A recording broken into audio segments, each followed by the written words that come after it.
Assalamualaikum warahmatullahi wabarakatuh. Bapak Ibu yang saya hormati, saat ini saya akan menampilkan atau menyajikan penelitian terkait dengan judul The Quality Assurance of Managerial Management System atau MMS in Community Learning Centers, a Collaborative of Indonesia and Thailand. Penelitinya tadi dari Jamari saya sendiri, kemudian dosen lain Fitri Dwi Arini, kemudian YK Hendriani dari Fakultas Teknik Elektro, Wiratep Patucarunwanata dari Perguruan Tinggi Chulalongkorn University, Tri Asifah Chandra Devi, mahasiswa, Elvara Adelia Febrina, mahasiswa. Penelitian ini didasarkan pada kondisi atau permasalahan yang saat ini dialami oleh sebagian besar PKBM atau Pusat Kegiatan Belajar Masyarakat dan di Thailand disebut Community Learning Center terkait dengan belum efisiensinya atau belum efektivitasnya atau belum maksimalnya kegiatan pengelolaan atau penyelenggaraan PKBM di masing-masing PKBM atau Indonesia dan Thailand. Kondisi yang kita lihat adalah bahwa sebagian besar PKBM pengelolaannya masih menggunakan manual sistem. Artinya manual sistem baik secara penggunaan administratif maupun pengelolaan dari SDM, khususnya pengelola, kemudian tutor atau instruktur, kemudian peserta didik atau warga belajarnya. Baik itu pembelajaran maupun pengelolaan administratif lainnya, seperti pengelolaan administratif tentang keuangan dan yang lainnya. Penelitian ini bertujuan untuk mengidentifikasi kebutuhan digitalisasi dalam pengelolaan PKBM di Indonesia dan Thailand. Karena memang saat ini sudah ada sebagian dari PKBM yang menggunakan digitalisasi dalam pengelolaannya, namun terbatas pada beberapa PKBM saja, khususnya PKBM yang ada di perkotaan. Dan itu digitalisasinya secara internal atau lokal per PKBM sendiri. Sementara PKBM secara nasional atau secara keseluruhan itu belum memiliki sistem digitalisasi, apalagi kolaborasi pengelolaan PKBM antara Indonesia dan Thailand. Makanya tujuan pertama ini adalah mengidentifikasi kebutuhan digitalisasinya. Dan tujuan kedua, tantangan digitalisasi dan pengelolaan PKBM Indonesia dan Thailand. Karena jika dilakukan pengelolaan dengan menggunakan digitalisasi, apa tantangan? Apa permasalahan yang akan dihadapi? Karena PKBM itu adalah dari masyarakat, oleh masyarakat, dan untuk masyarakat. Dan itu dikelola secara independen oleh masyarakat. Sehingga pengelolaannya itu sangat bervariasi dan sangat dinamis sesuai dengan tantangan yang dihadapi oleh masing-masing PKBM. Makanya makanya kita coba identifikasi dulu tantangan apa yang akan terjadi. Karena baik sarana, ketersediaan sarana dan prasarana dan kompetensi atau kemampuan dari SDM yang akan mengelolanya masih terbatas. Yang ketiga, bertujuan untuk menganalisis perbedaan serta kesamaan sistem pengelolaan di kedua negara, itu Indonesia Thailand. Kenapa? Karena masing-masing negara, masing-masing PKBM antar negara, Thailand dan Indonesia, kita tahu dulu seperti apa perbedaannya dan kesamaan sistem pengelolaannya. Karena ini merupakan dasar untuk kita bisa membuat fitur atau prototipe aplikasi yang kita wujudkan nanti. Setelah itu, penelitian ini juga bertujuan untuk melakukan pemetaan kebutuhan digitalisasi yang dapat menjadi dasar pengembangan kebijakan dan sistem digital berbasis teknologi globalisasi Indonesia. Artinya apa?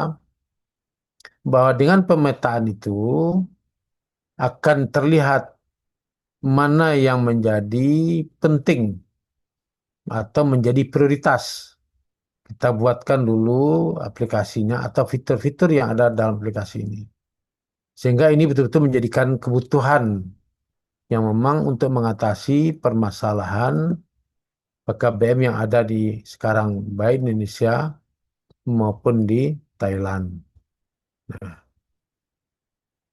Berdasarkan penelitian yang setelah kita lakukan, maka diperoleh beberapa data dan kita lakukan data itu baik itu data kebutuhan, data tantangan, kemudian data prioritas, dan kita analisis dengan formulasi statistik yang relevan, sehingga kita memperoleh beberapa fitur atau prototipe dari program atau rencana pengelolaan PKBM berbasis digitalisasi. Adapun yang menjadi fitur yang dibutuhkan adalah manajemen profil PKBM.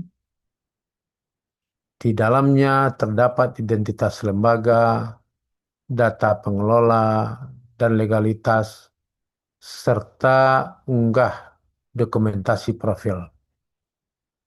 Berikutnya adalah manajemen program dan kegiatan. Dalamnya mengandung rencana program, jadwal kegiatan, monitoring realisasi, evaluasi program yang otomatis. Jadi tidak manual. Jadi setiap perkembangan yang terjadi itu diperoleh di situ evaluasinya. Berikutnya adalah manajemen keuangan. Di dalamnya ada nanti komponen pencatatan pensebaran dana, pengeluaran, upload bukti transaksi, laporan keuangan. Kemudian manajemen peserta didik atau warga belajar. Di dalamnya terkandung data registrasi dan profil lembaga, status keaktifan, riwayat kehadiran dan aktivitas, serta pemetaan program. Ini sangat penting dilakukan karena ini yang harus menjadi tolok ukur nanti bagaimana program atau pelaksanaan kegiatan pembelajaran itu bisa berlangsung dengan baik. Berikutnya adalah monitoring dan evaluasi. Jadi kegiatan fitur ini dalamnya terkandung indikator kriteria PKBM, visualisasi progres, jadwal pemeliharaan, ekspor laporan monef. Nah, berikut adalah sistem pendukung keputusan. Termasuk di sini rekomendasi tutor tambahan, alert output, sta- statik keuangan menipis. Kemudian prediksi target lulusan. Dan beberapa fitur lagi yaitu manajemen program dan kegiatan, kemudian manajemen sarana dan prasarana, kemudian manajemen administrasi dan surat menyurat, pelaporan eksternal, pengguna dan akses, serta keamanan dan backup. Di dalamnya backup otomatis, enkripsi dokumen sensitif, dan pemulihan data. Nah, ini hasil ini nanti akan kita publikasi pada menggunakan artikel melalui jurnal Kuban Academic Journal. Dan ini Q1. Dan juga luarannya nanti akan ada hak kekayaan intelektual yang kita hasilkan nanti. Berikutnya adalah apa inovasi yang kita hadirkan di dalam penelitian ini. Inovasinya antara lain pengelolaan PKBM berbasis digital terintegrasi dan kolaborasi di Thailand. Ini merupakan inovasi yang kita temukan nanti. Ya. Kemudian terdapat pengelolaan PKBM atau sesi yang efisien dan efektif dengan menggunakan satu aplikasi kolaborasi Indonesia Thailand. Terpantau dengan mudah perkembangan dan kualitas pengelolaan PKBM atau CLC Indonesia Thailand. Kemudian kemudahan terjadinya kemitraan pengelolaan PKBM CLC Indonesia Thailand. Kemudian kerjasama pemerintah Indonesia Thailand dalam meningkatkan kualitas pengelolaan PKBM atau CLC. Dan dapat terjadi pertukaran sistem pengelolaan PKBM atau CLC di Indonesia. Manfaat praktis yang akan diperoleh nanti, pertama manfaat bagi pengguna. Pengelolaan yang efisien dan efektif serta kemudahan berkolaborasi dan bermitra dengan sesama PKBM atau sesi Indonesia Thailand. Manfaat bagi PKBM atau sesi sendiri memudahkan kontrol mutu dalam penyelenggaraan pengelolaan PKBM atau CNC secara internal lembaga PKBM itu sendiri. Manfaat bagi masyarakat memudahkan akses dan mendapatkan informasi tentang kualitas dan kuantitas setiap PKBM atau sesi Indonesia dan Thailand. Kita bermitra dengan Chulalongkorn University Thailand yang sudah masuk pada ranking dunia pada Departemen Lifelong Education and Adult Education. Khususnya mereka itu berperan dalam memfasilitasi pengumpulan data di Thailand, pelaksanaan FGD dengan pengelola KBM dan tenaga pendidik di Thailand, berkontribusi dalam analisis perbandingan hasil antara KBM di Indonesia dan Thailand. Baiklah, itulah presentasi saya, sehingga diharapkan penelitian ini dapat berkontribusi untuk kemajuan PKBM di Indonesia. Terima kasih, banyak maaf. Wabillahi taufiq wal hidayah. Assalamualaikum warahmatullahi wabarakatuh.